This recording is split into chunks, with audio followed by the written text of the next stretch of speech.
नमस्कार दोस्तों, स्वागत है आपका हमारे YouTube चैनल जीएस बाय आकाश में।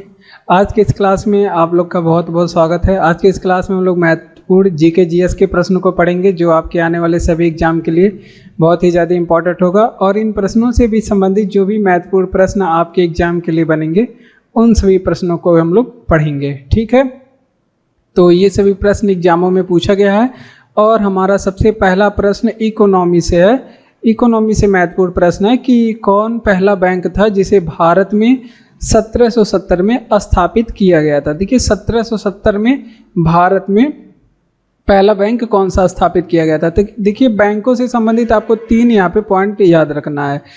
तो ये था आपका 1717 में स्थापित भारत में पहला स्थापित बैंक था बैंक ऑफ हिंदुस्तान। ठीक, तो इसको आप लोग नोट करेंगे क्या है, बैंक ऑफ हिंदुस्तान। ठीक, ये हो गया बैंक ऑफ हिंदुस्तान। अगर आपसे पूछे यहाँ पे 3 पॉइंट आप लोग याद रखेंगे कि भारतीयों द्वारा संचालित पहला बैंक कौन था।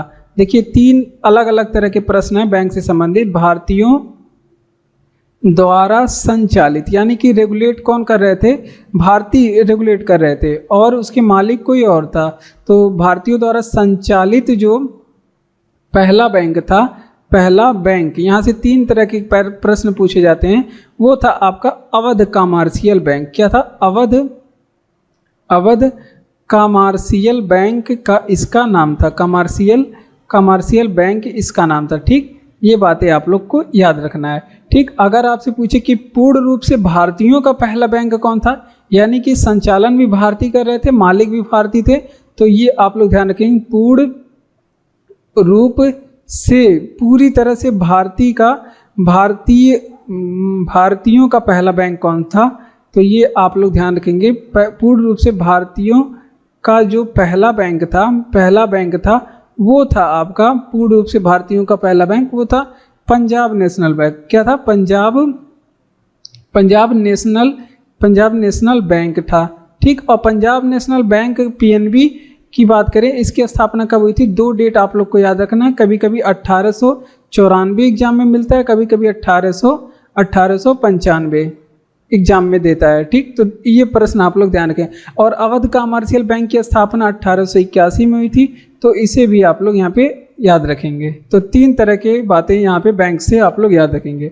देखिए कौन पहला बैंक था जिसे भारत में 1770 में स्थापित किया गया था, इसका नाम था बैंक ऑफ हिंदुस्तान। क्या नाम था, बैंक ऑफ हिंदुस्तान। और भारतीयों द्वारा संचालित पहला बैंक पूछे तो अवध कमर्शियल बैंक था 1881। अगर आपसे पूछे कि पूर्ण रूप से भारतीयों का पहला बैंक क्या था, तो पंजाब नेशनल बैंक पीएनबी था। 1894-95 में इसकी स्थापना हुई थी, ये आप लोग ध्यान रखेंगे। अगला प्रश्न कि भारतीय अंतरिक्ष अनुसंधान संगठन के अध्यक्ष कौन है, तो इसरो के बारे में पूछ रहा है। आप लोग ध्यान रखेंगे किसके बारे में पूछ रहा है, इसरो के बारे में पूछ रहा है। तो इसरो के वर्तमान समय में जो अध्यक्ष हैं वी नारायणन हैं। कौन है, वी नारायण हैं। तो ये बातें आप लोग ध्यान रखेंगे, वी नारायण हैं इसके अध्यक्ष। ठीक, अब इसरो के बारे में कुछ महत्वपूर्ण प्रश्न देख लेते हैं। अगर आपसे पूछे, यहीं पे पूछ लेता है इसके पहले अध्यक्ष कौन थे। अगर आपसे पूछे कि इसरो के पहले अध्यक्ष कौन थे या फिर इसरो के, तो ये हो जाएगा विक्रम साराभाई। क्या नाम था इनका, विक्रम साराभाई इनका नाम था। लेकिन अगर आपसे पूछे कि इसरो के संस्थापक कौन थे या फिर इसरो के जनक कौन थे, तो इसरो के जनक विक्रम साराभाई थे। अगर आपसे पूछे कि इसरो का मुख्यालय बता दीजिए कहाँ पे है, तो ये इसका मुख्यालय बेंगलुरु में है। आप लोग बताएंगे कहाँ पे मुख्यालय है, बेंगलुरु कहाँ पे, कर्नाटक में। अगर आपसे पूछे कि इसरो का गठन कब हुआ था, तो ये 15 अगस्त 1969 को इसका गठन हुआ था। तो ये भी बातें आप लोग को याद रखना है। ठीक, इतनी बातें आप लोग इसरो से याद रखेंगे। गठन 15 अगस्त 1969 को। इसरो के कुछ मिशन के बारे में पूछा जाता है। जैसे अगर आपसे पूछे कि आदित्य 11 किसकी मिशन थी, इसरो के कुछ मिशन के बारे में भी आप लोग याद रखेंगे। जैसे अगर आपसे पूछे कि आदित्य 11 किस स्पेस एजेंसी की मिशन थी, तो आदित्य 11 जो था स्पेस अपना भारतीय अंतरिक्ष अनुसंधान का जो था मिशन था। और चंद्रयान, अगर आपसे पूछे चंद्रयान किसका मिशन है, चंद्रयान 1 भी लॉन्च किया गया, 2 भी लॉन्च किया गया। आप सभी जानते हैं चंद्रयान 3 भी लॉन्च किया गया, तो ये भी आपके इसरो का ही मिशन है। उसके बाद आपको गगनयान के बारे में भी ध्यान रखेंगे। गगनयान ये भी इसरो का ही है, तो इतनी चीज़ें इसरो से याद रखेंगे। ठीक, तो चलिए आगे बढ़ते हैं। भारतीय अंतरिक्ष अनुसंधान संगठन के अध्यक्ष कौन थे? इसके अध्यक्ष थे वी नारायण, वर्तमान समय में है। और पहले अध्यक्ष थे विक्रम साराभाई, इन्हें इसरो का जनक भी कहा जाता है। मुख्यालय इसका बेंगलुरु में, गठन 15 अगस्त 1969 को इसका हुआ था। इसरो के कुछ मिशन के बारे में हमने बताया, जैसे आदित्य 11 मिशन, चंद्रयान 1, 2, 3 और गगनयान, ये सभी इसरो के मिशन हैं। अगला प्रश्न है कि विश्व बाल कोष दिवस या फिर इसे यूनिसेफ दिवस भी कहते हैं। इसे क्या कहते हैं? विश्व बाल कोष दिवस को ही इसे बोलते हैं यूनिसेफ दिवस। ठीक, तो यूनिसेफ दिवस पूछ ले कब मनाते हैं, तो ये मनाते 11 दिसंबर के दिन। कब मनाते? 11 दिसंबर के दिन। आप लोग ध्यान रखेंगे। बात करते हैं यूनिसेफ के बारे में। अगर आपसे पूछे कि इसकी स्थापना कब हुई थी, तो यूनिसेफ की स्थापना जो है 11 दिसंबर, क्योंकि इसी दिन इसका 11 दिसंबर 1946 में क्या हुई थी? इसकी स्थापना हुई थी।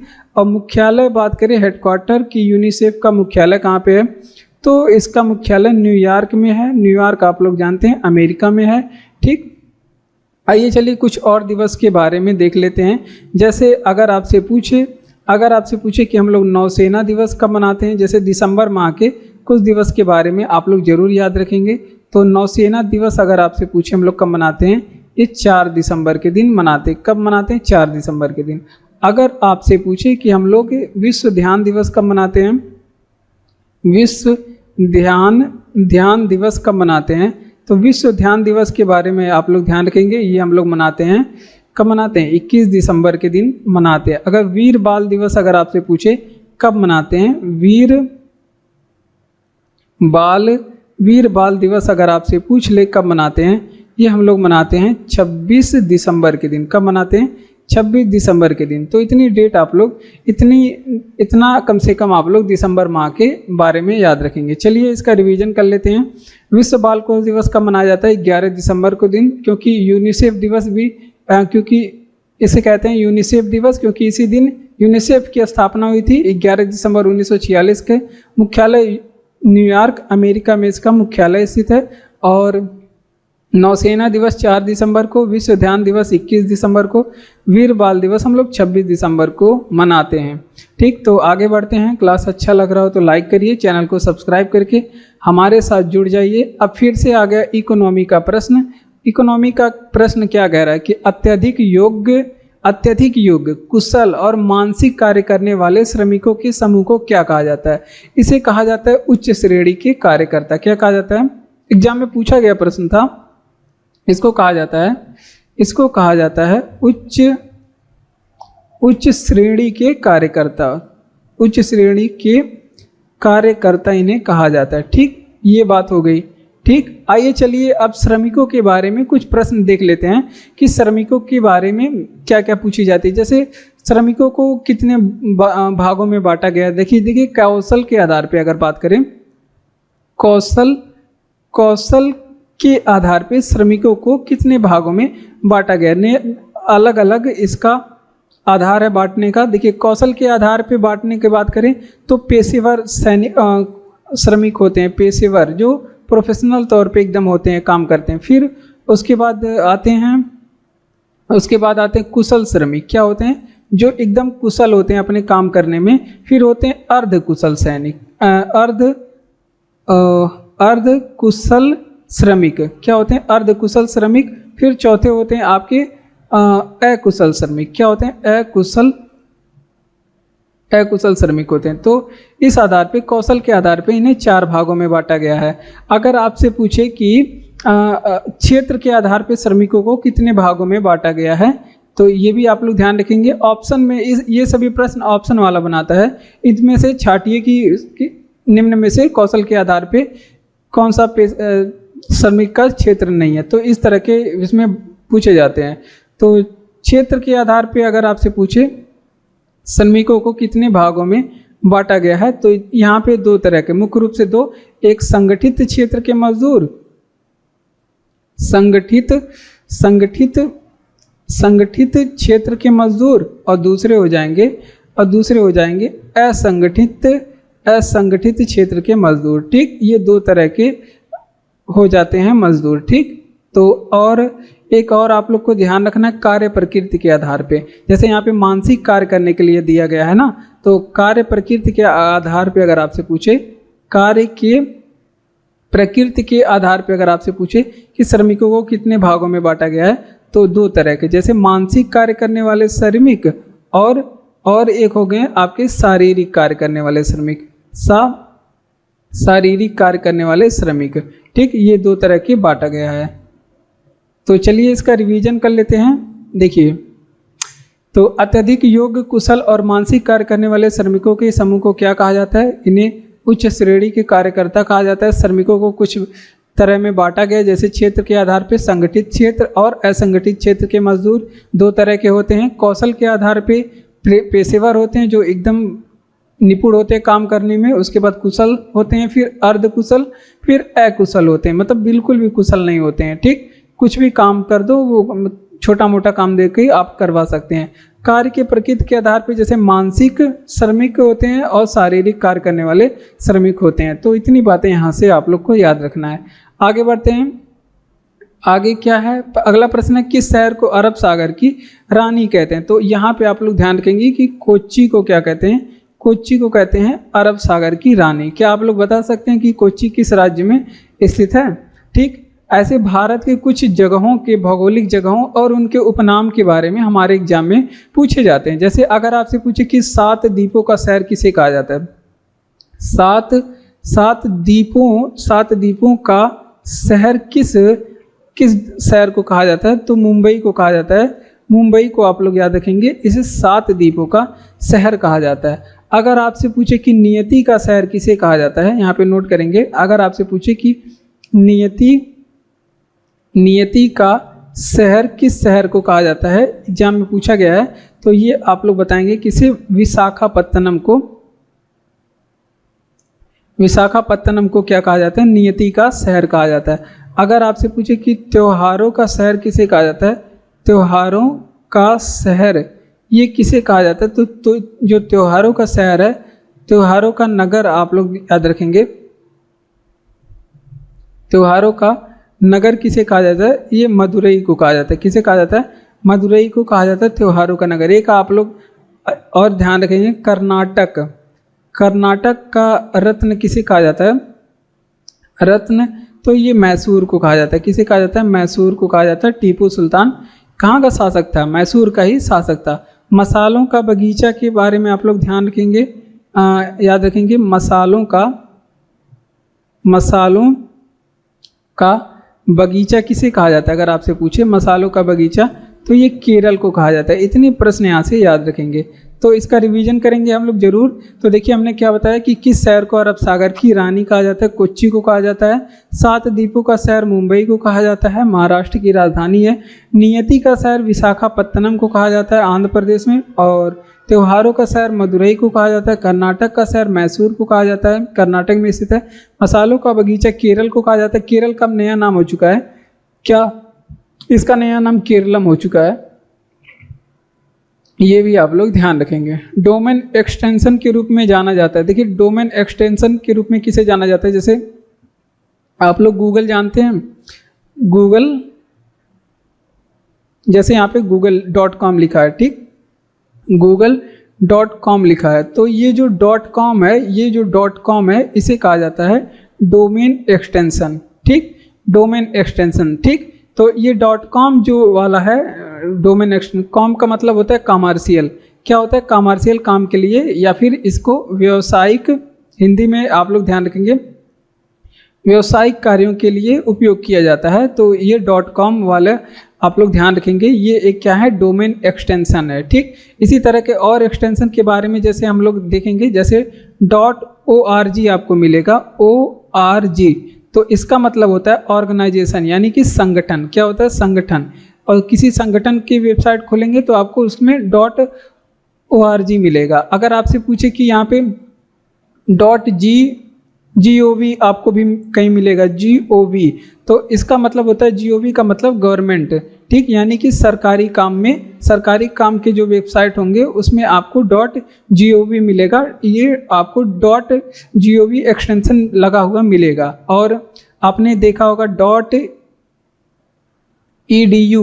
.edu का मतलब क्या होता है, एजुकेशन, यानी कि जो शैक्षणिक काम होते हैं, शैक्षणिक काम के लिए किस एक्सटेंशन का प्रयोग किया जाता है वेबसाइटों में, .edu का प्रयोग किया जाता है। .net भी आपने देखा होगा, .net किसी वेबसाइट में, तो ये होता है नेटवर्क से जुड़े जो वेबसाइट होते हैं उनमें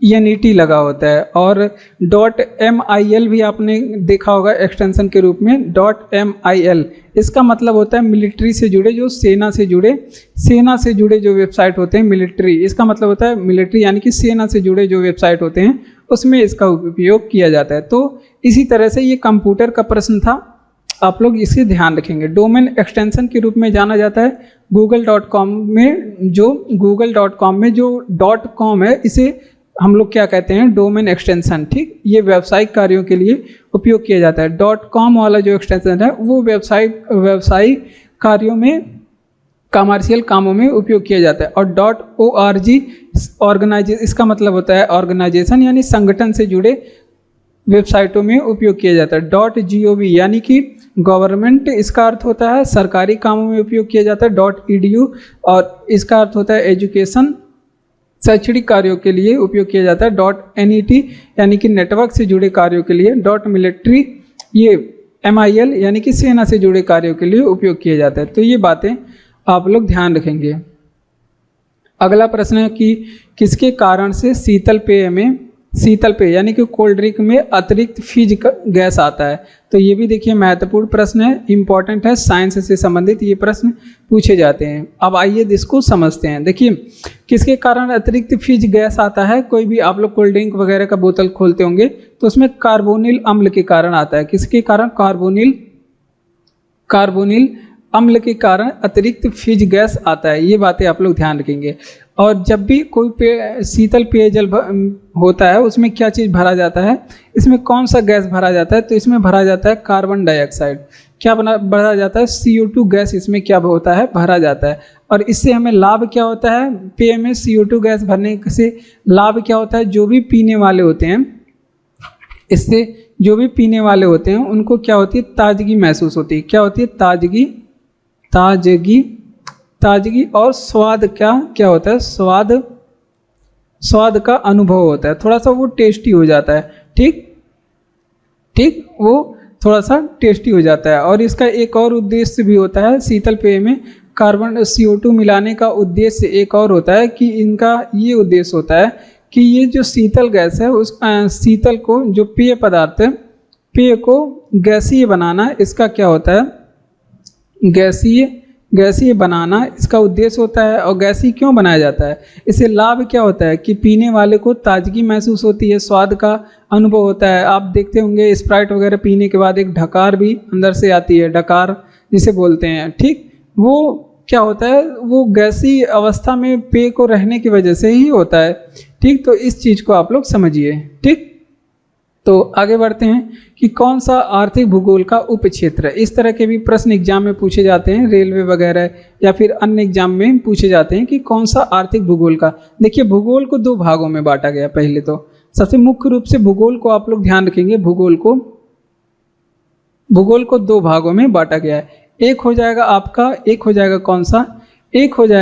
कौन सा भूगोल, एक हो जाएगा आपका भौतिक भूगोल। कौन सा भूगोल, भौतिक, जैसे झील, तालाब, नदी, पहाड़, पर्वत, वो कहा जाता है भौतिक भूगोल। ठीक, वो भौतिक भूगोल में आता है। एक होता है मानव भूगोल। मानव भूगोल में क्या चीज़ आती है, जो आर्थिक लाभ की, मानव भूगोल में क्या आती है, आर्थिक लाभ की चीज़ें जो होती हैं, जो आर्थिक लाभ से जुड़ी होती हैं, मानव अपने लाभ के लिए चीज़ें, वो आती है किसमें, आर्थिक भूगोल में। अब आर्थिक भूगोल में क्या क्या चीज़ें आती हैं, आइए चलिए बताते हैं। जैसे कृषि भूगोल, यहाँ पे इसका आंसर लिखेंगे। जैसे कृषि, इसका उपक्षेत्र कौन कौन सा है, जैसे कृषि से संबंधित भूगोल, इसको क्या कहते हैं, आर्थिक लाभ के लिए किया जाता है, तो ये आर्थिक भूगोल कहलाएगा। ठीक, और औद्योगिक क्षेत्र का भूगोल जो होता है वो भी आर्थिक लाभ के लिए किया जाता है, तो वो कौन सा कहा जाएगा, आर्थिक भूगोल कहा जाएगा। संसाधन से जुड़े जितने भी मानव संसाधन या फिर संसाधन से जुड़े जितने भी भूगोल टाइप होते हैं भूगोल के, वो आपके संसाधन भूगोल कहा जाएगा। ठीक, इसके अलावा आप लोग वाणिज्य भूगोल भी आप लोग ध्यान रखेंगे। वाणिज्य भूगोल ये भी आर्थिक लाभ के भूगोल हैं, आर्थिक चीज़ों से जुड़े हुए भूगोल के टाइप हैं। वित्त भूगोल हो गया, वित्त भूगोल ये भी आर्थिक भूगोल का उपक्षेत्र है। ठीक, तो ये बातें आप लोग को ध्यान रखना है। ठीक, तो इतनी चीज़ें आप लोग ध्यान रखेंगे। पर्यटन भूगोल के बारे में भी आप लोग ध्यान रखेंगे। पर्यटन भूगोल, तो ये आर्थिक लाभ से जुड़े आर्थिक भूगोल के उपक्षेत्र हैं। तो इतनी बातें आप लोग ध्यान रखेंगे। चलिए इसका रिवीजन करते हैं कि कौन सा आर्थिक लाभ भूगोल का उपक्षेत्र है। जैसे भूगोल को मुख्य रूप से दो भागों में, पहला भौतिक भूगोल हो गया, दूसरा हो गया मानव भूगोल। मानव भूगोल से जुड़े जितने भी भूगोल के उपक्षेत्र होते हैं वो सभी आर्थिक भूगोल में आते हैं। जैसे कृषि भूगोल हो गया, औद्योगिक भूगोल हो गया, संसाधन भूगोल हो गया, वाणिज्य भूगोल हो गया, वित्त भूगोल हो गया, पर्यटन भूगोल हो गया, ये सभी किस में आते हैं, आर्थिक भूगोल का उपक्षेत्र। तो अब कभी आपसे पूछे कि इनमें से कौन से आर्थिक भूगोल का उपक्षेत्र है, तो आप इस प्रश्न को कर पाएंगे। ठीक, कौन भौतिक भूगोल से संबंधित क्षेत्र है तो वो भी आप लोग कर पाएंगे। जैसे झील, नदी, तालाब, झरना, पहाड़, पर्वत, इस सभी के बारे में पूछा जाएगा तो भौतिक भूगोल में आएगा। भौतिक चीज़ें वो होती हैं। ठीक, अर्थ से यानी कि पैसे से जुड़ी चीज़ें वो आर्थिक भूगोल में आएंगे या फिर मानव भूगोल के अंतर्गत आएंगे। ठीक, चलिए आगे बढ़ते हैं। अगला प्रश्न है कि श्री गुरु रामदास जी अंतर्राष्ट्रीय हवाई अड्डा कहाँ पे स्थित है। तो श्री गुरु रामदास जी अंतर्राष्ट्रीय हवाई अड्डा ये अमृतसर में है। कहाँ पे, अमृतसर में है। और अमृतसर आप सभी जानते हैं कहाँ पे है, अमृतसर पंजाब में। ठीक, तो इतनी बातें यहाँ से याद रखेंगे। अगर आपसे पूछे कि अमृतसर के संस्थापक कौन थे, अमृतसर के संस्थापक के बारे में भी आप लोग ध्यान रखेंगे।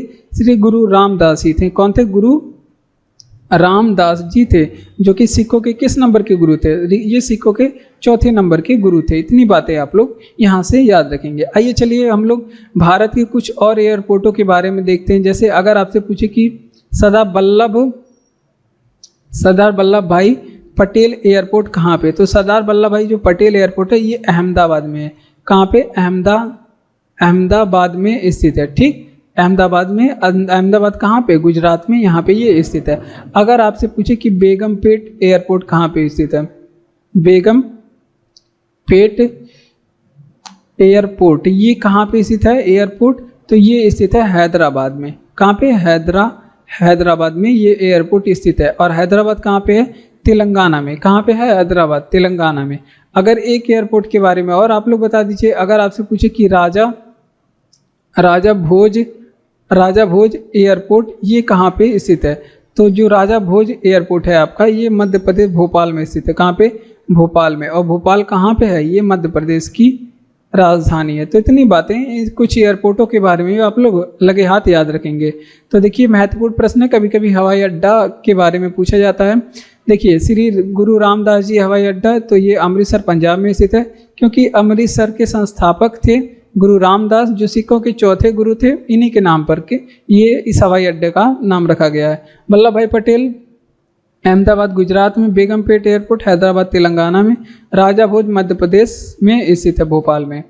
4 वेद, ऋग्वेद, सामवेद, यजुर्वेद और चौथा वेद कौन सा है, तो देखिए ये भी महत्वपूर्ण है और इतिहास से संबंधित प्रश्न है, हिस्ट्री से।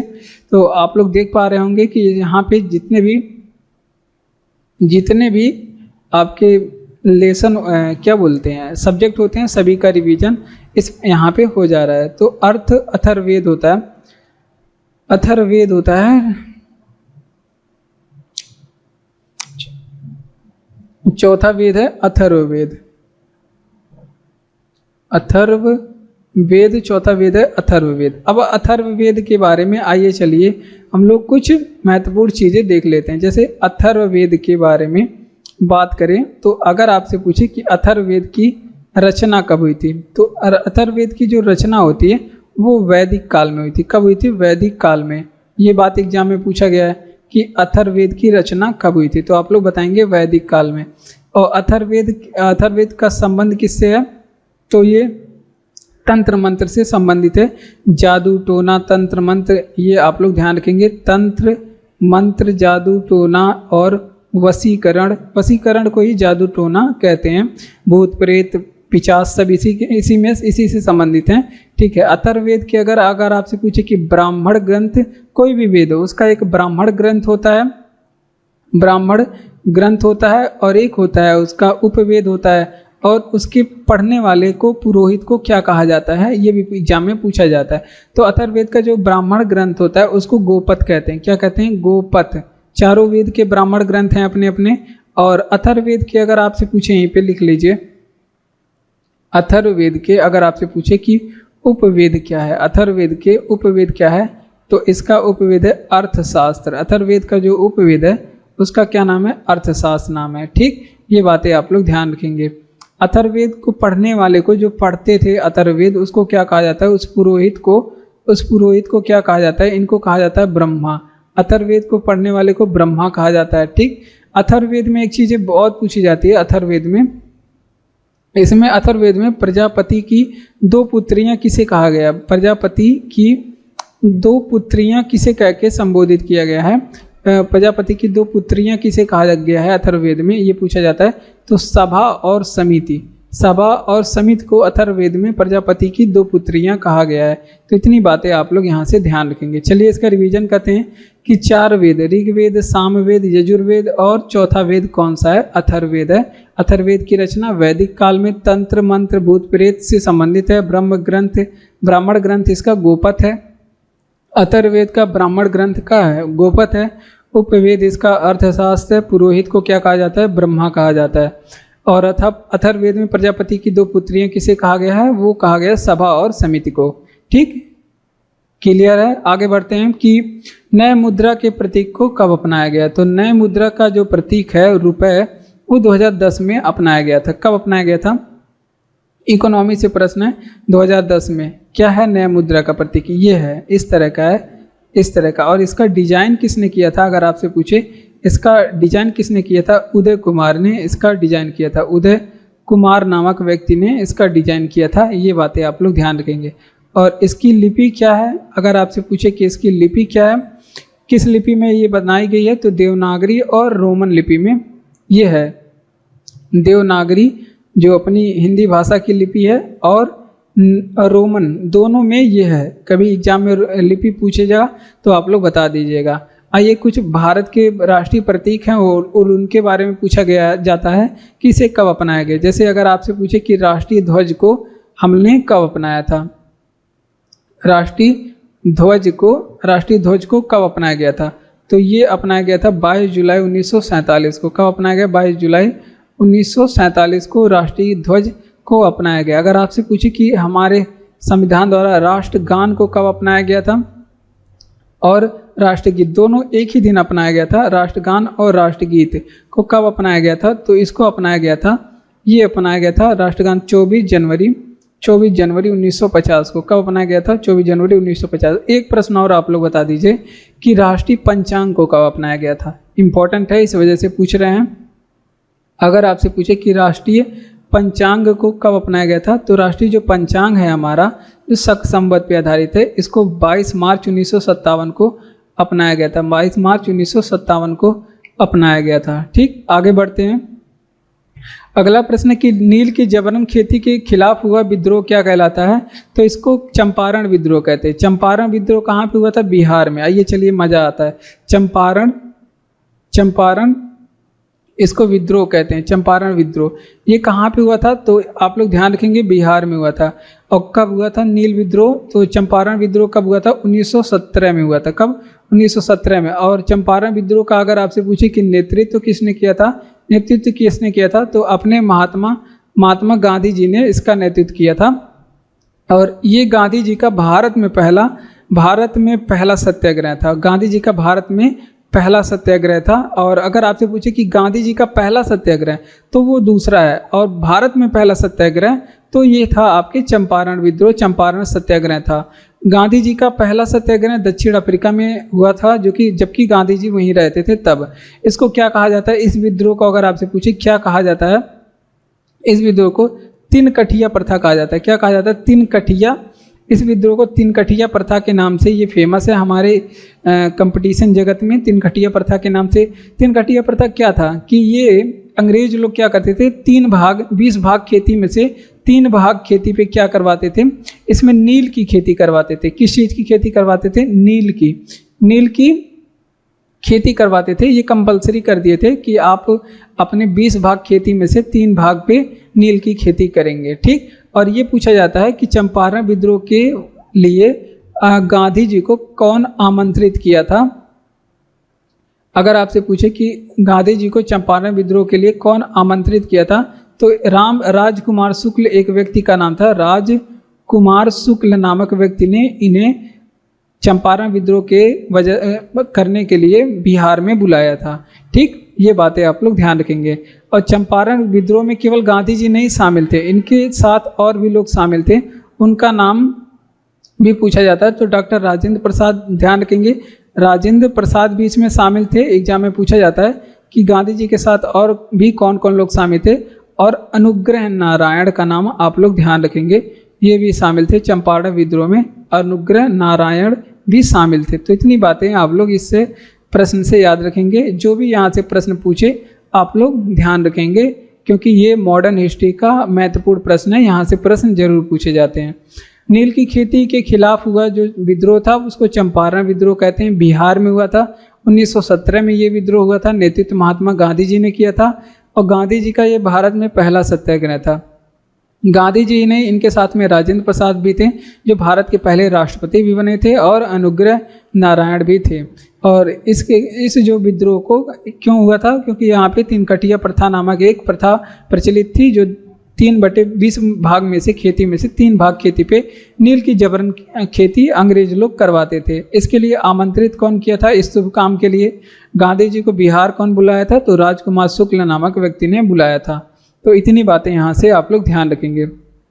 चलिए, क्रांति आ गई। अब 1857 के विद्रोह में अपनी सभी श्वेत अधिकारियों की हत्या में कौन सी इन्फेंट्री बटालियन शामिल थी। नेटिव इन्फेंट्री आप लोग ध्यान रखेंगे, नेटिव इन्फेंट्री भी इसे कहा जाता है, शामिल थी। तो इसके लिए शामिल थी 41वीं रेजिमेंट, 41वीं नेटिव इन्फेंट्री शामिल थी। और ये जो विद्रोह था सभी श्वेत अधिकारियों को टपका देना, ये जो विद्रोह था ये कहाँ पे हुआ था, सीतापुर में हुआ था। ये विद्रोह कहाँ पे हुआ था, आप लोग ध्यान रखेंगे, सीतापुर में हुआ था। वो मंगल पांडे वाला विद्रोह ये नहीं है। कहाँ पे हुआ था, सीतापुर में हुआ था ये विद्रोह, ठीक।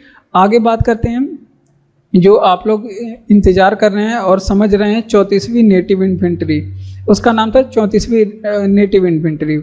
और इसमें सिपाही थे। ये विद्रोह कहाँ पे हुआ था, बैरकपुर में हुआ था। कहाँ पे, ये बैरकपुर की जो थी एक कमान थी बैरकपुर में। बैरकपुर कहाँ पे है, कोलकाता में। कोलकाता में एक कमान थी और यहाँ पे सिपाही थे कौन, मंगल पांडे।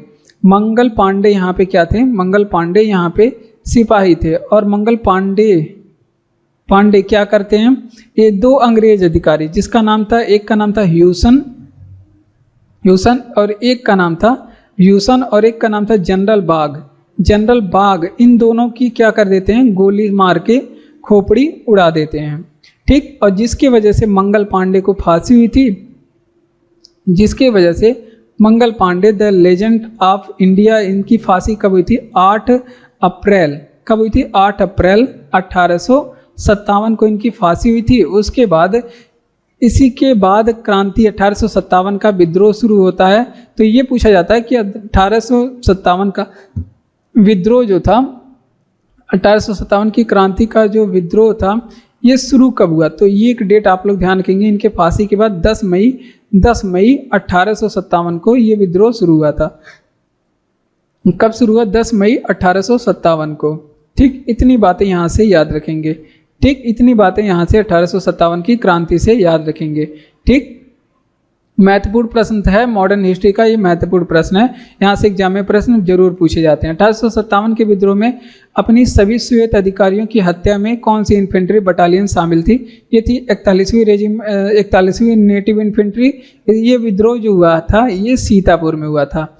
और जो 34वीं नेटिव इन्फेंट्री वाला विद्रोह था ये बैरकपुर में हुआ था, कोलकाता में। यहाँ पे सिपाही थे मंगल पांडे। इन्होंने ह्यूसन और जनरल बाग ये दोनों अंग्रेज अधिकारी थे। इनकी गोली से इनकी खोपड़ी उड़ा देते हैं और 8 अप्रैल 1857 को इनको इसी कारण से फांसी हो जाता है। और 10 मई 1857 से हमारी 1857 की क्रांति का क्या होता है, आगाज होता है। ये बातें आप लोग ध्यान रखेंगे। अगला प्रश्न देखिए, यहाँ पे हमारे एग्जामों में कुछ पुस्तकों से संबंधित भी प्रश्न पूछे जाते हैं कि फला पुस्तक किसने लिखा। कुछ हिस्ट्री की पुस्तकें के बारे में पूछी जाती है और उनके लेखक के बारे में, कुछ नए पुस्तकों के बारे में पूछा जाता है, करंट अफेयर के पुस्तक और उनके लेखकों के बारे में, और कुछ पुराने पुस्तक, इतिहास से जुड़े कुछ पुराने पुस्तकों के बारे में और उनके लेखकों के बारे में पूछा जाता है। जैसे why I am a Hindu पुस्तक के लेखक कौन है। इनके जो लेखक हैं शशि थरूर, बहुत ही फेमस राइटर हैं। शशि थरूर की पुस्तकें एग्जाम में पूछी जाती हैं। शशि थरूर की जो पुस्तकें हैं एग्जाम में पूछी जाती है। एन एरा ऑफ डार्कनेस ये पुस्तक एग्जाम में पूछी जाती है। एन एरा ऑफ डार्कनेस ये पुस्तक किसकी है, ये भी शशि थरूर की ही पुस्तक है।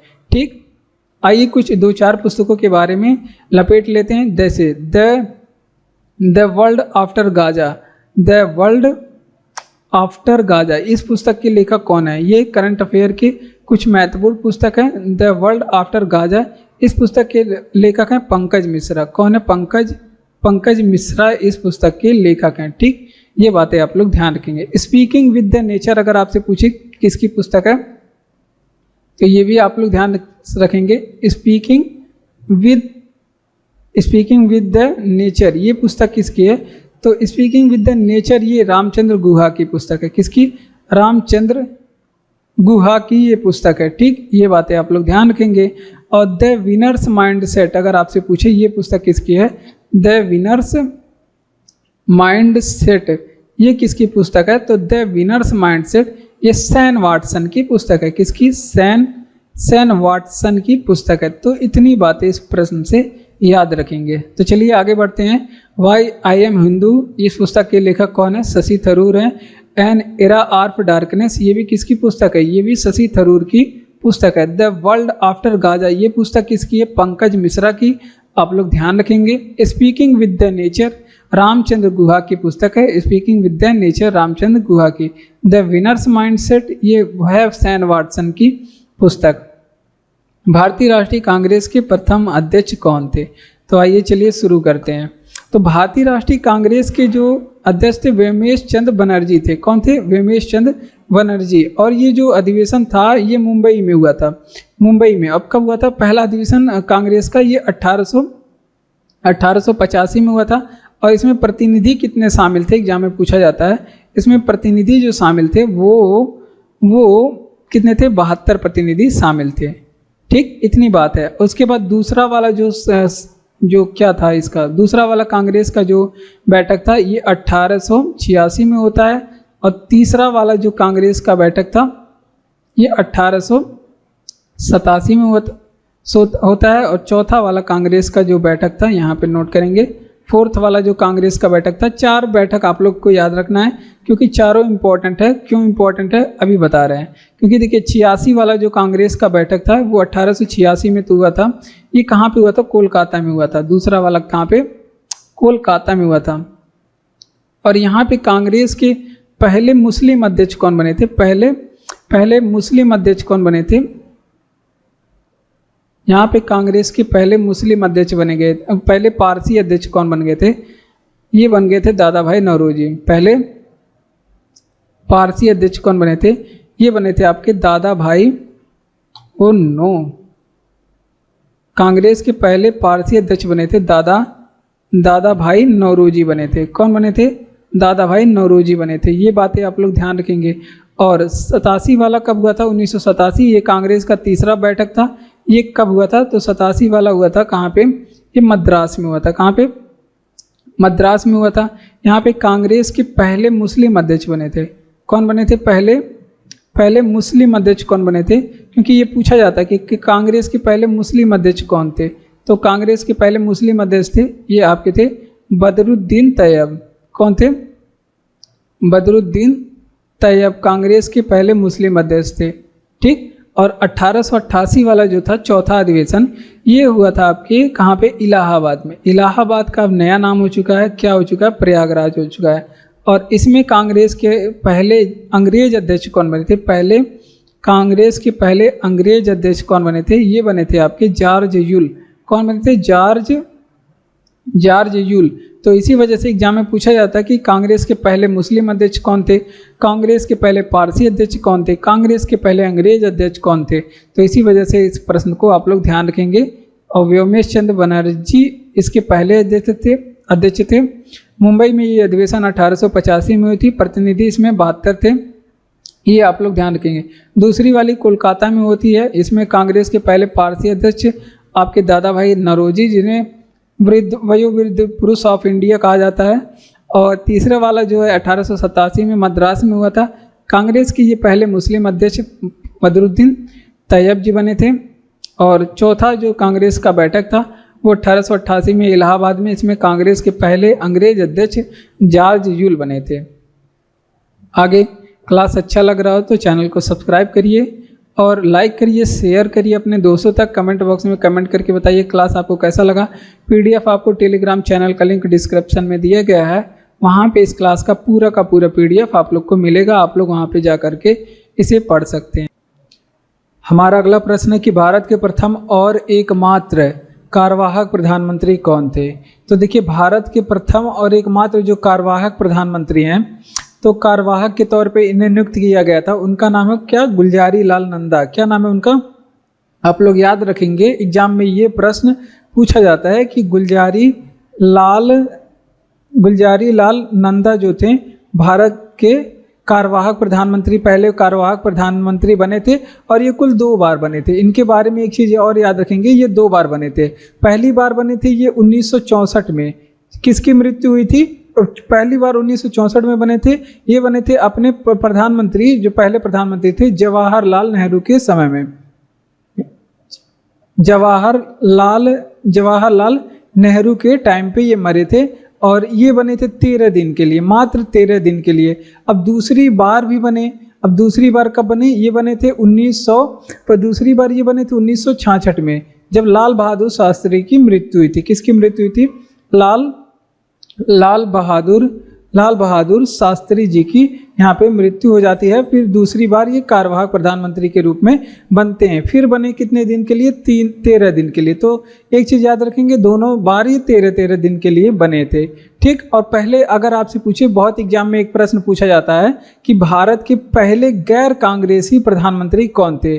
पहले गैर कांग्रेसी, जो ऐसे प्रधानमंत्री जो कांग्रेस पार्टी से नहीं थे, तो पहले गैर कांग्रेसी प्रधानमंत्री कौन थे, ये थे आपके मोरारजी देसाई। ये एग्जाम में ये प्रश्न पूछा जाता है कि मोरारजी देसाई पहले गैर कांग्रेसी प्रधानमंत्री बने थे। और इनकी पार्टी का नाम पूछे अगर, तो पार्टी का नाम भी याद रखेंगे, जनता पार्टी से थे। किस पार्टी से थे, तो ये आप लोग ध्यान रखेंगे, जनता पार्टी के ये बने थे, ठीक। तो ये बातें आप लोग ध्यान रखेंगे, जनता पार्टी के ये उम्मीदवार थे। तो आगे चलते हैं, इसका रिवीजन कर लेते हैं कि भारत के, देखिए पॉलिटी से महत्वपूर्ण प्रश्न था, मॉडर्न हिस्ट्री से समझ लीजिए, मॉडर्न हिस्ट्री से महत्वपूर्ण प्रश्न था कि भारत के प्रथम और एकमात्र कार्यवाहक प्रधानमंत्री कौन थे। ये थे आपके गुलजारी लाल नंदा, 2 बार बने थे और पहली बार 1964 में बने जब जवाहरलाल नेहरू की मृत्यु हो जाती है, इस दिन 13 दिन के लिए बने थे। फिर 1966 में बने, लाल बहादुर शास्त्री की मृत्यु के बाद 13 दिन के लिए दोनों बार बने थे।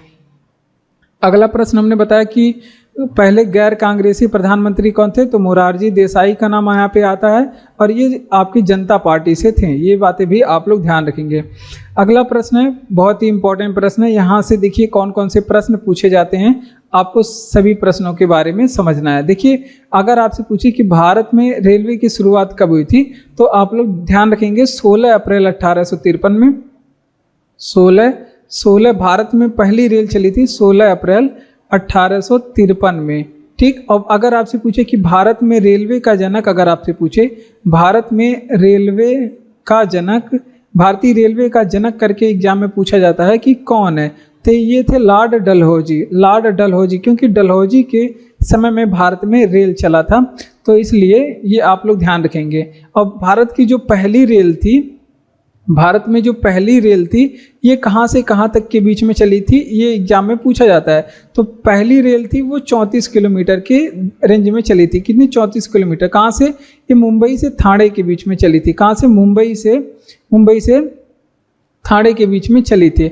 और इसका नाम क्या था ये भी पूछा जाता है कि इस ट्रेन का नाम क्या था और इसको चलाने वाली कंपनी का नाम क्या था। तो अगर आपसे पूछे कि भारत की जो पहली ट्रेन थी उसका नाम क्या था, तो उसका नाम था ब्लैक ब्यूटी, क्योंकि ये एग्जाम में प्रश्न पूछे जाते हैं। इसका नाम क्या था? Black beauty. ठीक, तो आप लोग याद रखेंगे, काली सुंदरता इसका नाम था। और आपसे पूछे कि किस कंपनी ने इस ट्रेन को किस कंपनी ने चलाया था, तो आप लोग इसे भी याद रखेंगे, इसका नाम था ग्रेट इंडियन पेनिनसुला कंपनी। तो ये आप लोग ध्यान रखेंगे, great Indian peninsula company, peninsula नामक एक कंपनी थी, इसने चलाया था, ग्रेट इंडियन पेनिनसुला। इसके बारे में भी एग्जाम में पूछा गया है, तो ये बातें आप लोग ध्यान रखेंगे। भारत में अगर आपसे पूछे कि दूसरी ट्रेन कब चली थी, यहीं पे एक चीज़ आप लोग ध्यान रखेंगे। अगर आपसे पूछे कि भारत की जो दूसरी ट्रेन थी वो कहाँ से कब चली थी, तो भारत की जो दूसरी ट्रेन थी 1854 में चली थी, लेकिन पूरा डेट आप लोग याद रखेंगे, 15 अगस्त 1854, इसके एक साल बाद चली थी। और ये कहाँ से कहाँ तक चली थी? ये कोलकाता से हावड़ा के बीच में चली थी। कहाँ से कहाँ तक? कोलकाता से हावड़ा के बीच में चली थी। तो इतनी बातें यहाँ से। एक प्रश्न और आप लोग ध्यान रखेंगे दूसरी ट्रेन के बारे में अगर एग्जाम में आपसे पूछे, क्योंकि पहली ट्रेन वाला जो प्रश्न है वो भी एग्जाम में पूछा जाता है, दूसरी ट्रेन कब चली ये भी एग्जाम में पूछा जाता है। तो चलिए इसका रिवीजन करेंगे कि भारत में रेलवे की शुरुआत 16 अप्रैल 1853 में, इसका नाम था ब्लैक ब्यूटी। और कंपनी कौन सी चलाई थी? ग्रेट इंडियन पेनिनसुला कंपनी इसको चलाई थी। ठीक, भारत में रेलवे का जनक कौन है? डलहौजी हैं भारत में रेलवे के जनक। और पहली रेल 34 किलोमीटर चली थी, वो कहाँ से? मुंबई से ठाणे के बीच में। दूसरी ट्रेन 15 अगस्त 1854 को कोलकाता से हावड़ा के बीच में चली थी। इतनी बातें यहाँ से आप लोग ध्यान रखेंगे। अब आते हैं अगला प्रश्न। अगला प्रश्न हमारा कंप्यूटर से है। किससे है? कंप्यूटर से है। क्या कह रहा है कि कौन वेब ब्राउजर का उदाहरण नहीं है? दो चीज़ें पूछा जाता है, एक आपको वेब ब्राउजर पूछेगा, एक आपको याद रखना सर्च इंजन। इन दोनों में थोड़ा सा अंतर होता है, ये आप लोग यहाँ पे देखेंगे। अगर आपसे पूछे सर्च इंजन, जैसे आपका गूगल क्या है? गूगल ये आपका एक सर्च इंजन है, इसमें आप लोग कोई भी चीज़ सर्च करते हैं। उसी की तरह का है आपको याहू मिल जाएगा। याहू भी क्या है? आपका सर्च इंजन है। डक डक गो भी पूछे, ये भी क्या है? सर्च इंजन है। बिंग आपसे पूछ ले, बिंग ब्राउजर आपको कभी कभी मिलता होगा, ये भी सर्च इंजन है। याहू पूछ ले क्या है? ये भी सर्च इंजन है। एक और है डक डक गो करके, डक डक गो करके है, डक डक गो, ये भी क्या है? सर्च इंजन है। आपसे पूछेगा कि गूगल क्या है, तो ऑप्शन में मिलेगा सर्च इंजन, वेब ब्राउजर, एक एप्लीकेशन है, ऐसे करके ऑप्शन में बनाएगा, इनमें से कोई नहीं। तो आप लोग को याद रखना है कि गूगल, बिंग, याहू कुछ या डक डक गो ये पूछे तो ये सभी क्या है? एक सर्च इंजन है। वेब ब्राउजर किसे कहते हैं? जैसे आपका हो गया गूगल क्रोम। गूगल क्रोम क्या है? एक वेब ब्राउजर है। आप गूगल क्रोम में गूगल भी खोल सकते हैं, बिंग भी खोल सकते हैं, याहू भी खोल सकते हैं, डक डक गो, यानी कि गूगल क्रोम में आप लोग कोई भी सर्च इंजन खोल सकते हैं। इसी तरह से ये एक प्लेटफॉर्म होता है, इस तरह से याद रखेंगे। गूगल क्रोम हो गया। उसके बाद फायरफॉक्स आप लोग ध्यान रखेंगे, फायरफॉक्स भी आप लोग ध्यान रखेंगे, बॉल की तरह होता है फायरफॉक्स उसका लोगो। उसके बाद एक अभी नया आया है MS एड्ज, इंटरनेट एक्सप्लोरर के जगह पे MS एज आया है एक करके, वो भी आपको क्या है? वो है आपका वेब ब्राउजर। ये भी बातें आप लोग ध्यान रखेंगे। ओपेरा भी क्या है आपका? ओपेरा भी एक वेब ब्राउजर है। तो इन सभी वेब ब्राउजरों के बारे में आप लोग ध्यान रखेंगे। अगर कंप्यूटर के प्रोसेसर के बारे में भी एग्जाम में पूछा जाता है कि इनमें से कंप्यूटर के प्रोसेसर के बारे में भी एग्जाम में पूछा जाता है। तो आइए चलिए कुछ प्रोसेसर के बारे में देख लेते हैं। जैसे इंटेल क्या है? अगर आपसे पूछे इंटेल क्या है? प्रोसेसर है। इंटेल में i3 आता है, इंटेल i3, इंटेल i5 आता है, इंटेल i9 आता है, i9, i7, ये सभी क्या हैं? ये सभी आपका कंप्यूटर के प्रोसेसर हैं। AMD का भी प्रोसेसर आता है, AMD का कंप्यूटर प्रोसेसर आता है। ये रेजन करके बनाता है, रेजन ऐसे इसका सीरीज चलता है, रेजन 3, रेजन 5, रेजन 7, रेजन 9, ये सभी इसका सीरीज है रेजन के प्रोसेसर का। तो आपसे पूछ ले कि AMD रेजन 3 क्या है, तो ये कंप्यूटर का प्रोसेसर है। AMD रेजन 5 क्या है, ये भी कंप्यूटर का प्रोसेसर है। और इसी तरह के एग्जाम में पूछा जाता है। एक बार एग्जाम में पूछा गया था इंटेल i9 क्या है, इंटेल i9, तो वो कंप्यूटर का प्रोसेसर है। एग्जाम में सही रहता है, कंप्यूटर के प्रोसेसर हैं। तो इतनी चीज़ें आप लोग यहाँ से ध्यान रखेंगे। चलिए इसका रिवीजन कर देते हैं कि वेब ब्राउज़र क्या है। गूगल क्रोम वेब ब्राउज़र है, फायरफॉक्स वेब ब्राउज़र है, MS एज वेब ब्राउज़र है, ओपेरा वेब ब्राउज़र है। सर्च इंजन की बात करें, गूगल, बिंग, याहू, डकडकगो, ये सभी क्या है, सर्च इंजन है। Computer processor Intel i3, Intel 5, Intel 9, Intel 7, ये सभी कंप्यूटर के प्रोसेसर हैं। AMD में रेजन 3, रेजन 5, रेजन 9, ये सभी AMD के प्रोसेसर हैं। आगे बढ़ते हैं कि हमारे फेफड़े में ऑक्सीजन को शरीर के सभी अंगों में ले जाता है। तो हमारे शरीर में देखिए, ये आपका बायो से प्रश्न है। क्या कह रहा है कि हमारे फेफड़ों से ऑक्सीजन को शरीर के सभी भागों में ले जाने का काम ये करता है आपका हीमोग्लोबिन। कौन करता है, आप लोग ध्यान रखेंगे, हीमोग्लोबिन ये काम करता है। और हीमोग्लोबिन के बारे में एग्जाम में क्या क्या चीज़ें पूछा जाता है। हीमोग्लोबिन क्या काम करता है, ऑक्सीजन को परिवहन करता है। तो इसका कार्य आप लोग ध्यान रखेंगे, कार्य O2 को परिवहन का मतलब क्या, O2 मतलब ऑक्सीजन, परिवहन का मतलब एक स्थान से दूसरे स्थान पे ये ले जाता है। ये बातें आप लोग ध्यान रखेंगे। हीमोग्लोबिन में एक लौह यौगिक पाया जाता है, एक लौह यौगिक पूछा जाता है कि हीमैटिन नामक लौह यौगिक किस में पाया जाता है। तो ये आप लोग ध्यान रखेंगे, हीमैटिन नामक एक लौह यौगिक पाया जाता है। आपको ऑप्शन में मिलेगा हीमोग्लोबिन, या फिर WBC मिल सकता है, या फिर RBC मिल सकता है, सॉरी WBC नहीं, RBC मिल सकता है, उसमें पाया जाता है हीमैटिन, ठीक, लौह यौगिक। उसके बाद एक चीज़ और आप लोग ध्यान रखेंगे, हीमोग्लोबिन की कमी से पूछा जाता है कौन सा रोग होता है, या फिर एनीमिया पूछा जाता है किसकी कमी से होता है। तो वो होता है, आप लोग ध्यान रखेंगे कि एनीमिया नामक रोग, रक्ताल्पता भी इसे कहते हैं, ये हीमोग्लोबिन की कमी से होता है। इतनी बातें आप लोग को ध्यान रखना है।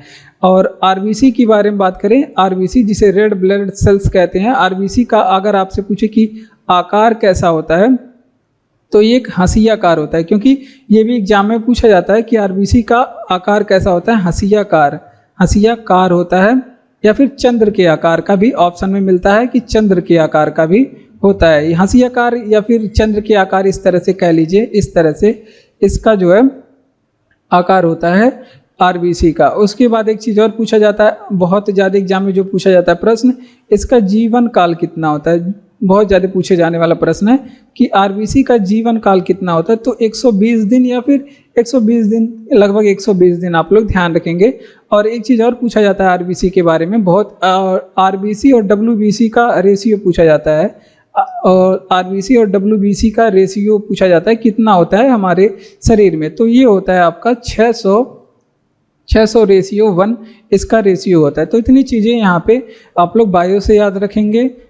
रक्त से संबंधित ये सभी रक्त लेसन में आप लोग को पढ़ाया जाएगा। हमारे फेफड़ों से ऑक्सीजन को शरीर के सभी भागों में ले जाता है, वो काम करता है हीमोग्लोबिन करता है।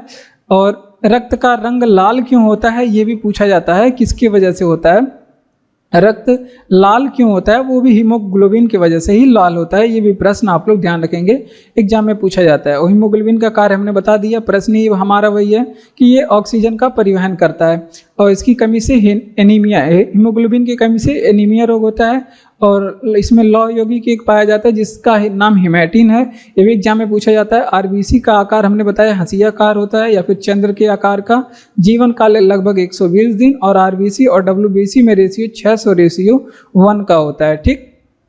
आगे बढ़ते हैं। कंप्यूटर में डाटा प्रोसेस के लिए किस लैंग्वेज का उपयोग किया जाता है, ये बाइनरी का उपयोग करता है। ये भी एग्जाम में प्रश्न पूछा जाता है, ये किसका उपयोग करता है, ये बाइनरी का उपयोग करता है। एग्जाम में ये प्रश्न रिपीट हो के पूछा जाता है, और ये कंप्यूटर का प्रश्न है, ठीक। ये बातें आप लोग ध्यान रखेंगे। और इसे कहते हैं द्विआधारी संख्या पद्धति कहते हैं। बाइनरी को ही क्या कहते हैं, इसको कहते हैं आधारी द्विआधारी संख्या पद्धति कहते हैं। क्या कहते हैं? द्विआधारी संख्या पद्धति में आप लोग इसको पढ़ेंगे और बात करते हैं बाइनरी अंक को क्या होता है। और दूसरा बात, इसमें अंक कितने होते हैं ये एग्जाम में पूछा जाता है कि बाइनरी संख्या में, द्विआधारी संख्या में कितने अंक होते हैं। तो अंक यहाँ पे 2 होते हैं। इसका ऑप्शन, अंक कितने होते हैं? 2। कौन कौन से अंक होते हैं? एक 0 होता है और एक 1 होता है। ठीक, ये बातें आप लोग ध्यान रखेंगे। आजकल स्विच में भी इसका प्रयोग किया जाता है। स्विच में अगर आपसे पूछे कि ऑन ऑफ करने में, कोई इलेक्ट्रिक डिवाइस है, अगर आपको ऑफ या ऑफ व ऑन करना हो, ऑफ ऑन करना हो, उसके जगह पे 0 और 1 का उपयोग किया जाता है। 0 और 1 का उपयोग किया जाता है इलेक्ट्रिक डिवाइस में। जहाँ 0 का मतलब होता है कि धारा प्रवाह नहीं हो रही है, धारा का प्रवाह यानी कि करंट फ्लो नहीं हो रहा है। और जहाँ 1 का मतलब क्या होता है कि ये धारा प्रवाह हो रही है।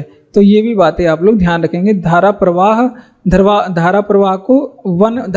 को दिखाता है या फिर विद्युत प्रवाह को दिखाता है, और 0 विद्युत प्रवाह नहीं हो रही है इसको दिखाता है। ठीक, करंट फ्लो हो रही है, करंट फ्लो नहीं हो रही है।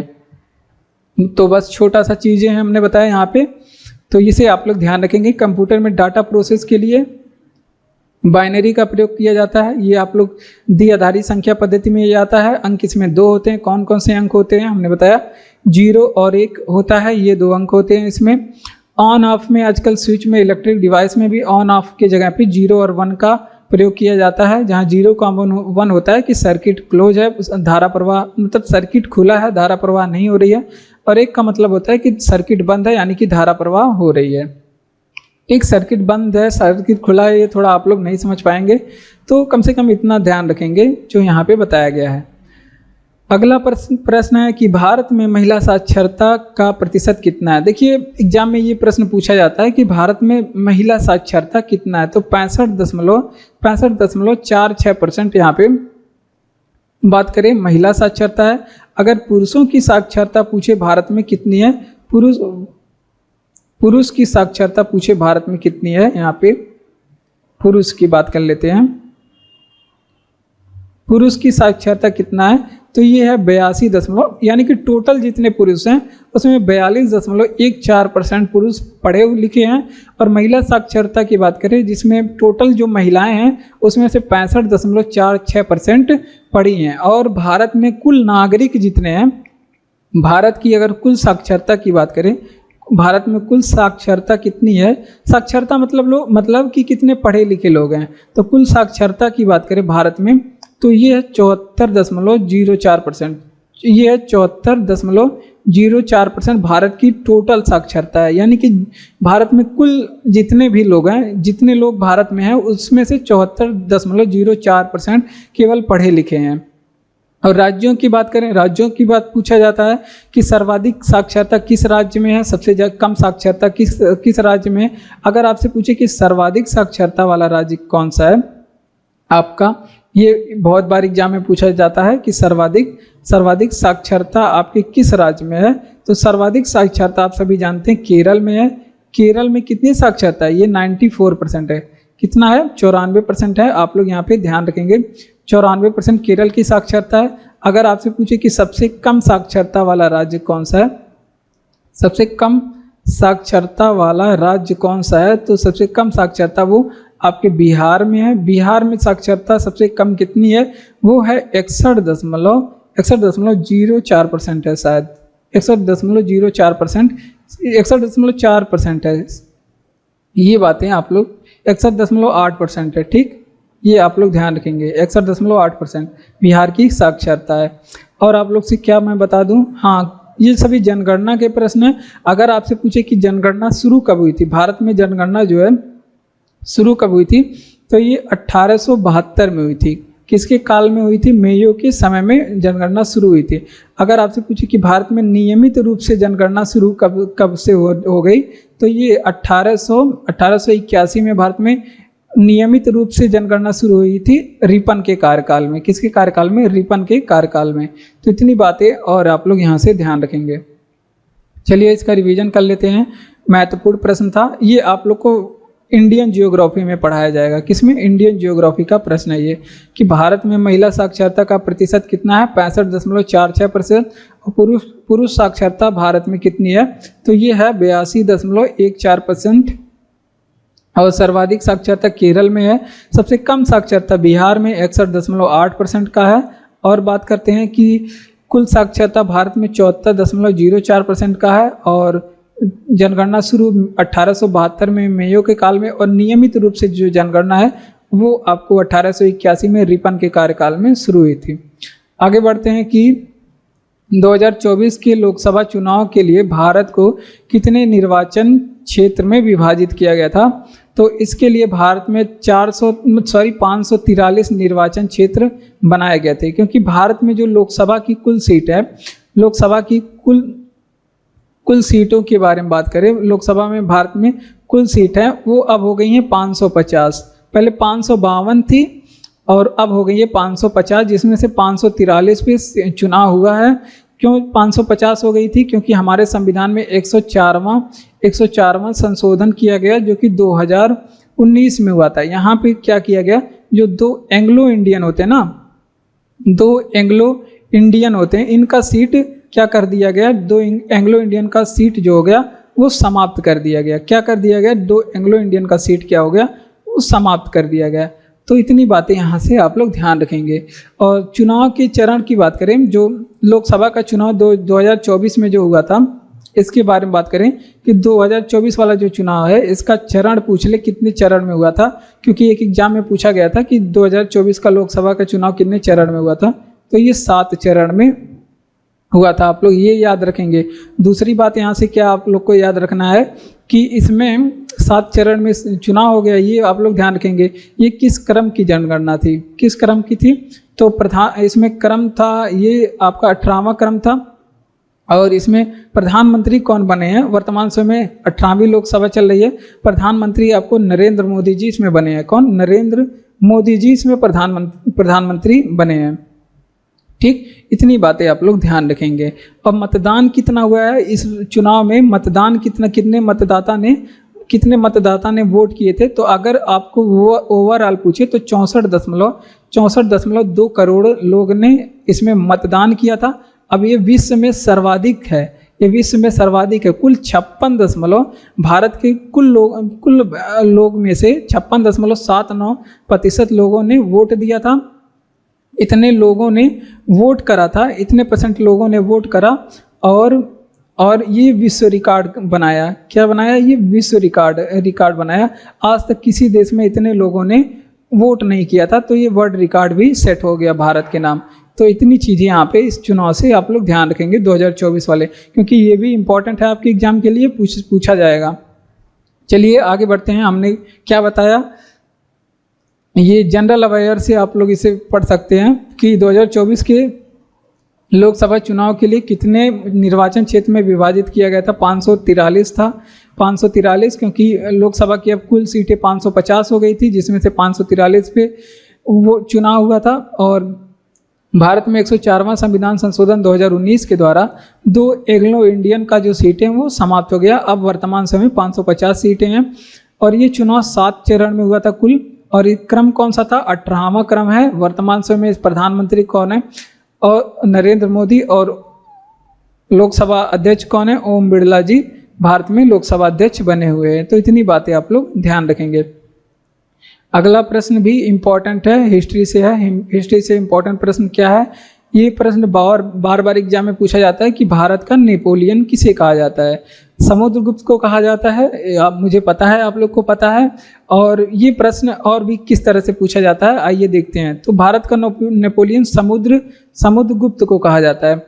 और समुद्रगुप्त से लगातार एग्जाम में प्रश्न पूछे जाते हैं। समुद्रगुप्त के अगर अन्य कुछ नामों के बारे में बात करें, कुछ अन्य नाम भी थे, अन्य नाम भी इनके कुछ थे, जैसे लिच्छवी दोहित्र। एग्जाम में पूछा जाता है कि लिच्छवी दोहित्र किसे कहा जाता है? तो लिच्छवी दोहित्र समुद्रगुप्त को ही कहा जाता है, क्योंकि इनकी जो माता थी वो लिच्छवी साम्राज्य से थी, तो इसी वजह से। और इनको कविराज भी कहा जाता है। क्या कहा जाता है? कविराज। क्यों कहा जाता है? क्योंकि एक सिक्के पे इनका चित्र मिला था वीणा बजाते हुए, तो इसी वजह से इनको कविराज भी कहा जाता है। हो सकता है ये आपको क्या बोलते हैं संगीत वंगीत में ये ज़्यादा रुचि रखते हो, तो इसी वजह से इनको कविराज भी कहा जाता है। उपाधि इनकी कौन सी थी, तो इनकी उपाधि थी अश्वमेधकर्ता। अगर आपसे पूछे कि अश्वमेधकर्ता किसकी उपाधि थी, तो इन्हीं की थी। और एक आपको परम भागवत आपसे पूछ ले, परम भागवत किसकी उपाधि थी, तो इसकी उपाधि थी, क्योंकि ये अनुयायी किसका था, समुद्रगुप्त किस धर्म का अनुयायी था, ये भी बातें आप लोग ध्यान रखेंगे। तो ये विष्णु का अनुयायी था। किसने का, विष्णु का अनुयायी था। इन एग्जाम में मतलब मिलता है कि साक्ष्यों में मिलता है कि इसने ये विष्णु का उपासक था, ठीक, उपासक या फिर अनुयायी। इसके समय में एक राजकवि रहते थे, राजकवि या फिर कह लीजिए दरबारी कवि कौन थे, तो उनका नाम था हरिसेन। अब हरिसेन यहाँ पे आपको क्यों बताया जाता है, क्योंकि एग्जाम में पूछा जाता है कि हरिसेन किसके दरबार में रहते हैं।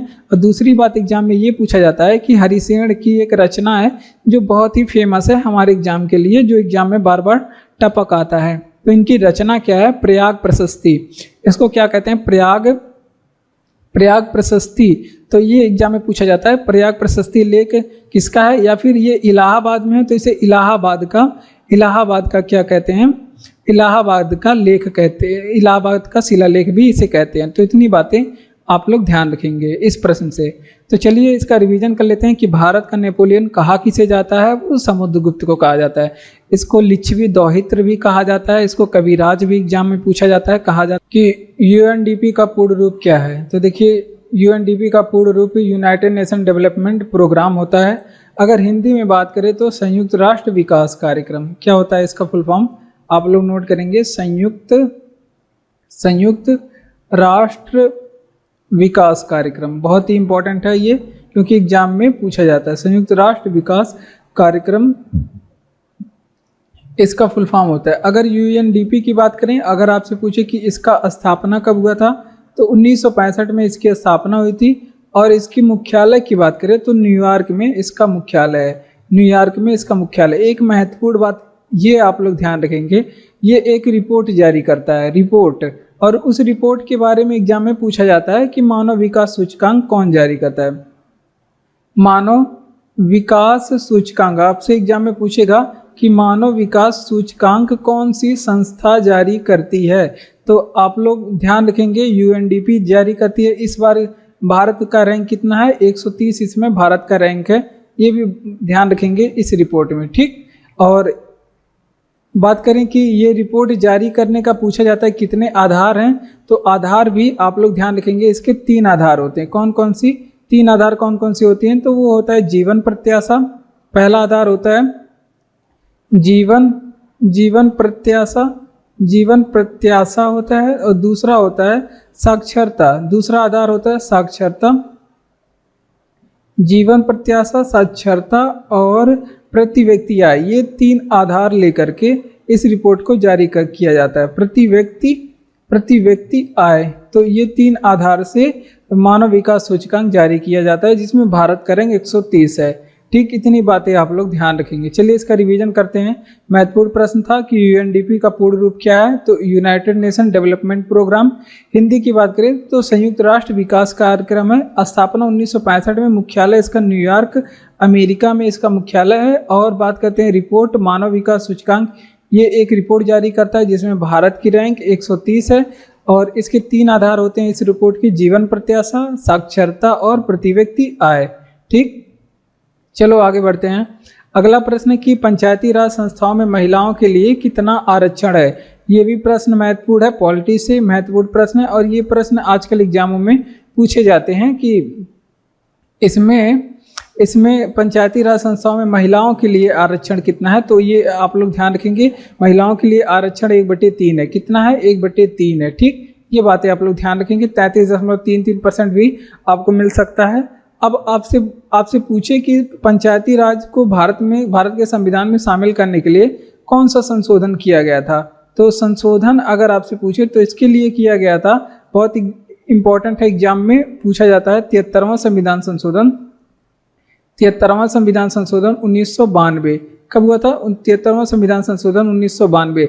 लेकिन ये 73वां संविधान संशोधन पूछता है एग्जाम में कि लागू कब हुआ था, तो ये हुआ था 24 अप्रैल, और इसी दिन हम लोग पंचायती राज दिवस मनाते हैं। 24 अप्रैल 1993 को ये लागू हुआ था, और इसी दिन हम लोग पंचायती राज दिवस भारत में मनाते हैं। ठीक, इसी दिन हम लोग पंचायती राज दिवस भारत में मनाते हैं। और इसके तहत संविधान में कौन सी अनुसूची को जोड़ा गया था, ये अगर आपसे पूछे तो इसके तहत संविधान में 11वीं अनुसूची जोड़ी गई, और इसे किस भाग में रखा गया है?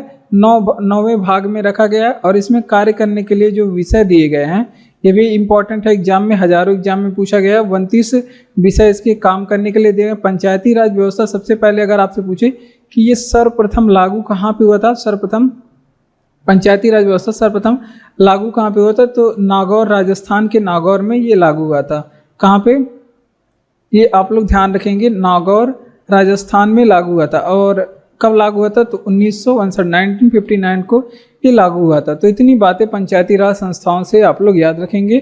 चलिए इसका रिवीजन करते हैं कि पंचायती राज संस्थाओं में महिलाओं के लिए आरक्षण कितना है। हमने बताया 1/3 है। इसके लिए 73वां संविधान संशोधन 1992 किया गया, जो लागू हुआ 24 अप्रैल 1993 में। और सबसे पहले लागू कहाँ पे हुआ था?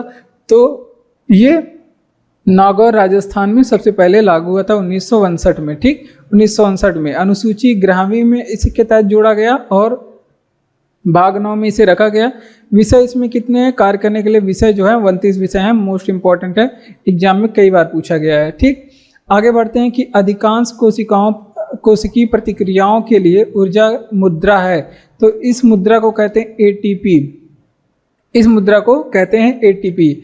आइए चलिए, आपके एग्जाम में क्या क्या यहाँ से पूछे जाएगी इस प्रश्न से। है तो ये बायोलॉजी का प्रश्न, लेकिन आपके एग्जाम के लिए क्या क्या महत्वपूर्ण है, आइए देखते हैं।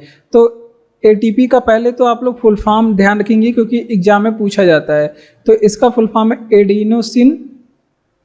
एडिनोसिन ट्राइफॉस्फेट, इसका फुल फॉर्म होता है। तो ये बातें आप लोग ध्यान रखेंगे, इसका पूर्ण रूप ही आप लोग ध्यान रखेंगे। एडिनोसिन ट्राइफॉस्फेट आपसे पूछे तो एटीपी का फुल फॉर्म होता है ट्राइफॉस्फेट, इसका फुल फॉर्म होता है। एक चीज़ ये हो गया।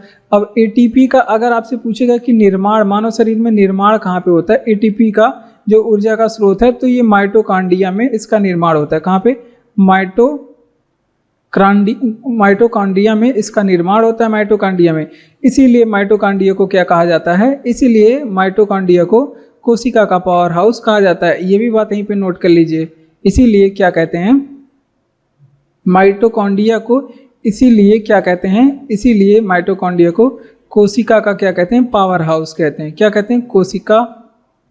कोशिका का पावर हाउस कहते हैं। ये बातें आप लोग यहाँ पे याद रखेंगे, क्योंकि एग्जाम में ये प्रश्न भी एग्जाम में पूछा गया है कई बार कि कोशिका का पावर हाउस किसे कहते हैं। अब माइटोकॉन्ड्रिया के बारे में क्या क्या चीज़ें पूछी जाती है। अब पूछा जाएगा कि माइटोकॉन्ड्रिया की खोज किसने किया था, तो एक कोलिकर नामक व्यक्ति ने माइटोकॉन्ड्रिया की खोज किए थे। कोलिकर नामक व्यक्ति ने माइटोकॉन्ड्रिया की खोज किसने किया था। अगर आपसे पूछे कि माइटोकॉन्ड्रिया का उल्लेख किसने किया, माइटोकॉन्ड्रिया की उल्लेख किसने किया था, तो एक अल्टमान नामक व्यक्ति ने, अल्टमान नामक साइंटिस्ट ने इसका उल्लेख किया। अगर आपसे पूछे कि माइटोकॉन्ड्रिया का नाम किसने दिया, ये भी एग्जाम में पूछा गया है कि माइटोकॉन्ड्रिया का नाम किसने दिया, तो सी बेंडा नाम के एक साइंटिस्ट है, इन्होंने इसका नाम दिया। तो इतनी चीज़ें यहाँ पे माइटोकॉन्ड्रिया से आप लोग याद रखेंगे, सभी आपके एग्जाम के लिए इम्पॉर्टेंट है। चलिए आगे बढ़ते हैं कि अधिकांश कोशिकीय प्रतिक्रियाओं के लिए ऊर्जा मुद्रा है, तो इसको कहते हैं एटीपी, जिसे इसका फुल फॉर्म होता है एडिनोसिन ट्राइफॉस्फेट। निर्माण कहाँ पे होता है? माइटोकॉन्ड्रिया में होता है। और माइटोकॉन्ड्रिया की खोज कोलिकर ने किया था, और माइटोकॉन्ड्रिया का उल्लेख अल्टमान ने किया था, और माइटोकॉन्ड्रिया का नाम दिया था सी बेंडा नामक साइंटिस्ट ने। और इसलिए माइटोकॉन्ड्रिया में ऊर्जा की मुद्रा एटीपी का निर्माण होता है, इसलिए माइटोकॉन्ड्रिया को क्या कहते हैं? कोशिका का पावर हाउस कहते हैं। ठीक, जहाँ से कोशिका को एनर्जी जाती है। आगे बढ़ते हैं कि संविधान की मसौदा समिति का सदस्य नहीं था। तो सबसे पहले तो आप लोग जानते हैं मसौदा समिति जो संविधान में बनाया गया था, इनके सदस्यों की संख्या 7 थी। ये पॉलिटी का अपने आप में एक बहुत ही इम्पॉर्टेंट प्रश्न है। ठीक, तो इसी वजह से आप लोग इसके बारे में याद रखेंगे। अगर आपसे पूछे कि संविधान की मसौदा समिति, जिसे ड्राफ्ट कमेटी भी कहते हैं, मसौदा समिति का सदस्य नहीं था। तो सबसे पहले आपको ये पता होना चाहिए कि कौन कौन इसमें सदस्य था, तभी तो बता पाएंगे आप लोग कि कौन से सदस्य नहीं थे। तो ये आप लोग ध्यान रखेंगे। सबसे पहले तो भीमराव, संविधान सभा के पहले सदस्य आप लोग याद रखेंगे भीमराव अंबेडकर का नाम आप लोग जरूर याद रखेंगे, क्योंकि ये संविधान सभा के कौन थे, अध्यक्ष थे। कौन थे, अध्यक्ष थे, ये आप लोग ध्यान रखेंगे। दूसरे नंबर पे आप लोग याद रखेंगे और एक और सदस्य का नाम आप लोग अल्लादी कृष्णा स्वामी। अगर आपसे पूछे कि अल्लादी कृष्णा स्वामी, ये भी संविधान सभा के, कृष्णा स्वामी ये भी संविधान सभा के अध्यक्ष थे, ये भी संविधान सभा के सदस्य थे। एन गोपाला स्वामी का नाम भी याद रखेंगे, ये भी संविधान सभा, एन गोपाला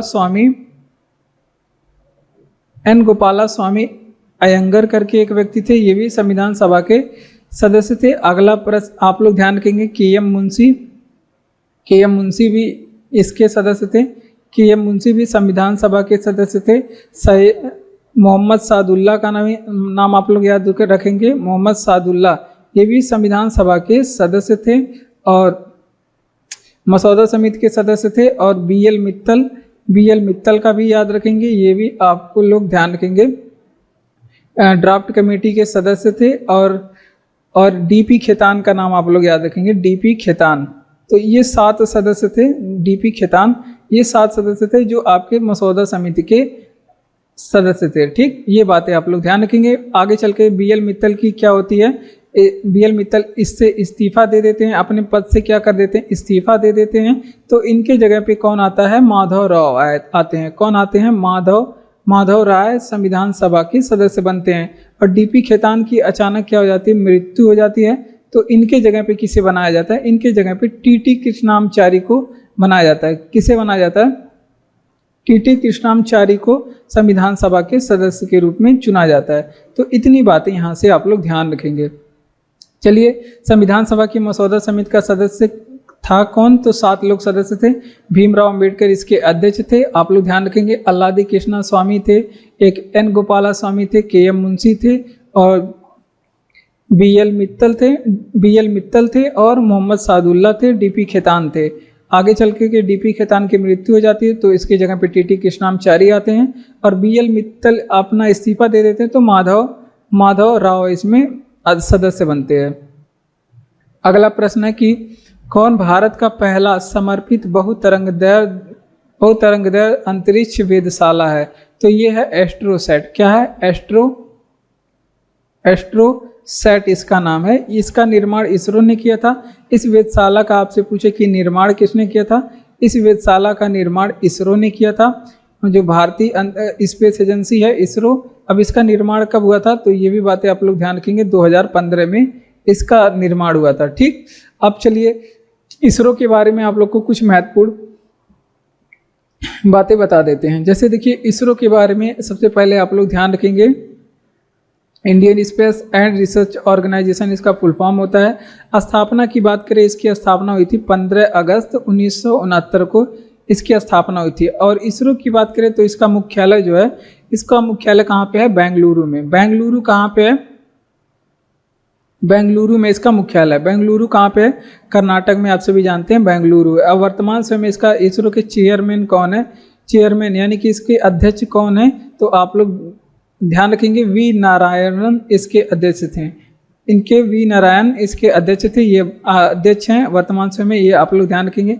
अगर आपसे पूछे कि इसरो में सर्वाधिक कार्यकाल वाले अध्यक्ष जो थे वो कौन थे, इसरो में सर्वाधिक कार्यकाल वाले अध्यक्ष कौन थे, तो ये आप लोग ध्यान रखेंगे कि सतीश धवन, जिनका इसरो में सर्वाधिक कार्यकाल था, उनका नाम क्या था, सतीश धवन उनका नाम था। ठीक, ये बातें आप लोग ध्यान रखेंगे। इसरो के अगर आपसे पूछे कि पहले चेयरमैन कौन थे, इसरो के पहले चेयरमैन कौन थे, वो थे आपके विक्रम साराभाई, जिन्हें भारतीय स्पेस एजेंसी के जनक भी कहा जाता है,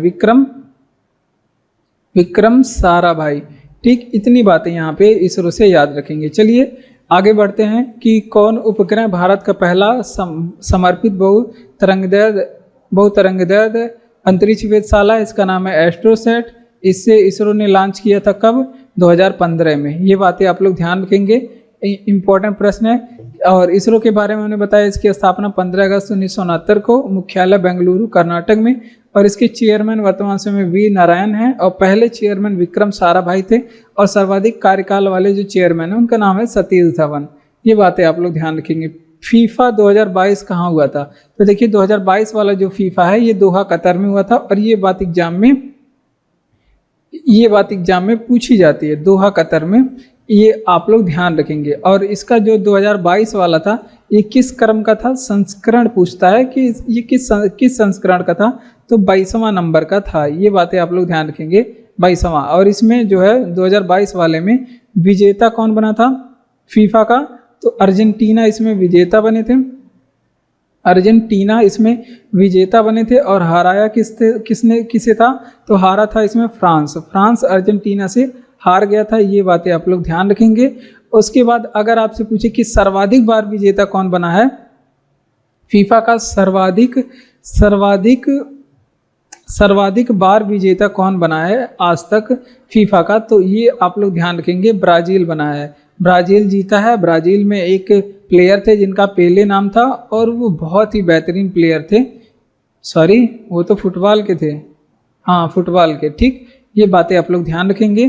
तो अगला फीफा कब होगा ये आप लोग बता दीजिए, क्योंकि ये अब आपके लोगों के लिए बहुत ज़्यादा इम्पोर्टेंट है। फीफा 2026 में कहाँ होगा?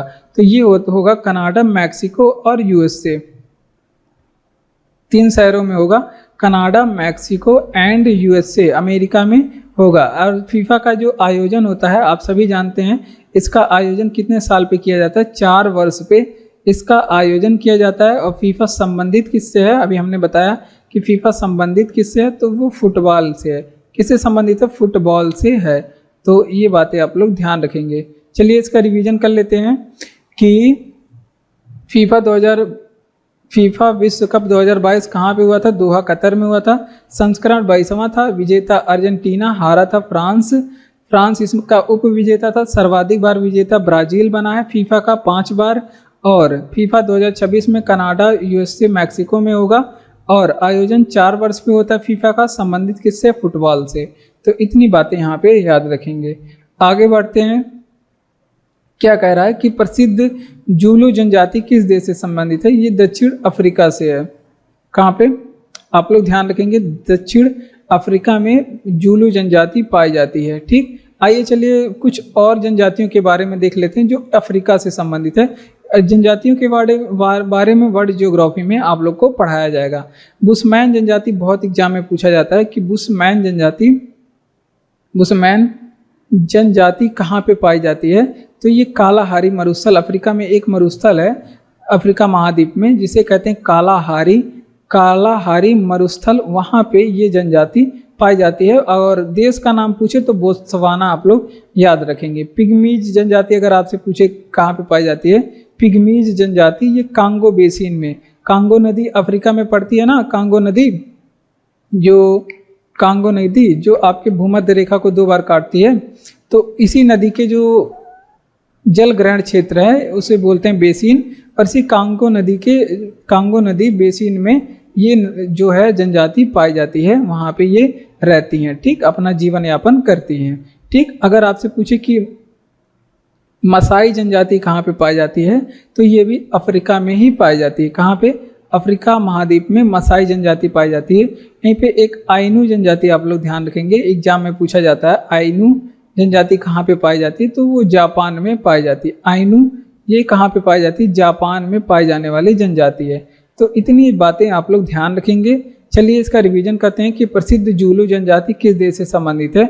दक्षिण अफ्रीका से। हमने बताया कि बुशमैन जनजाति कालाहारी मरुस्थल बोत्सवाना में, पिग्मी जनजाति कांगो बेसिन में, केन्या साइड में पाया जाता है, आप लोग ध्यान रखेंगे।